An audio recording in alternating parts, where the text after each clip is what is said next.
In this video, we will demonstrate the use of Bricata metadata to look for a potential compromise. We will use the Bricata user interface to hunt through our metadata repository to investigate if the information received from an external source is accurate. We've been provided some valuable information that we can use to launch our investigation. We were alerted that there was some activity from a host on our network that was posting a file to a remote service. Since we were provided the file name, we certainly can go ahead and do a quick search using the search interface. I've copied the file name and we will go ahead and paste that into our search. You notice that we don't have any response, and that's because we are not looking at the appropriate data where a file name may be included. We've already created a particular view for researching file information. We simply select that view, and as we update, we're able to see that we do have a record that matches the file name in question. Seeing that we do have a record, we will click into the record and we are presented with metadata, but not only the file metadata, but all metadata extracted by the Zeek engine around the flow in question. This included file data, HTTP data, as well as connection-oriented information. All of that is presented in a summary in this particular screen. We easily can flip through the specific metadata by simply clicking on the individual tabs. We will note when we look at the file metadata that hashes have already been created for this particular file, and we understand the MIME type. HTTP will give us information about the layer 7 transaction. We understand the method that was used, the host, the URI, and all related details. Of course, connection provides summary information about the layer 3, layer 4 transfer of information across the network, including the number of bytes going to and from these hosts involved. Using the shoebox feature of the user interface, we will go ahead and save the originating and responding IP addresses to our shoebox.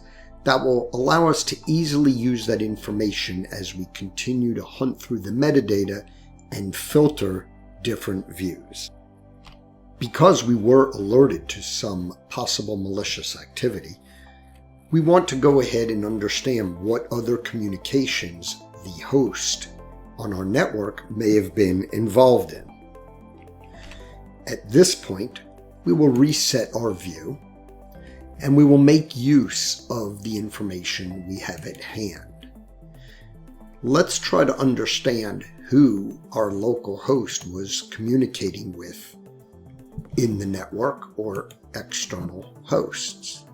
We will use the shoebox data that we saved to filter on our local host to see what other hosts, whether they are local or foreign, that this host was communicating with. We will go ahead, enter the originating IP and apply.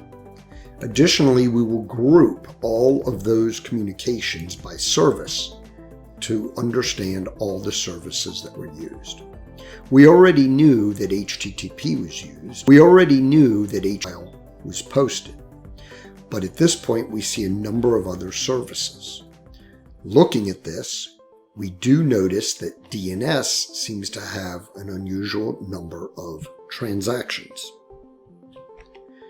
We will go ahead and filter by simply selecting the group and see events. You will notice that with the Bricata UI, an additional filter was put in place on the view that we have at hand. Because we're investigating DNS-specific transactions, We will change the view to one in which we have already created for DNS research. This will allow us to get pertinent information in the columns related to DNS data. Because we have the DNS service still in our filter, it doesn't pertain to DNS-specific metadata. We will remove it by unchecking and reapplying our filter. Now we're able to see all the DNS transaction information detail in the grid. What would be of interest is grouping the DNS transactions by query type. We will add query type to the group, we'll disable service, and we will apply. Looking at the results, we do also see that there are a number of DNS queries with the type text. This may lead us to want to investigate this a little bit further. We will click on the text group, which again will pop up and allow us to say see events. And now we see specific transactions of text. As we look at the DNS responses, we see what looks to be unusual data. And in this case, it may very well be encoded data. At this stage, we would go ahead and make use of this information and see if we're able to decode it and if there's anything interesting available to further our analysis. In summary, using Bricata metadata, whether it was via the Bricata user interface or an external tool such as a SIM where Bricata could be exporting the data, the analyst can identify suspect activity and put a response plan in place.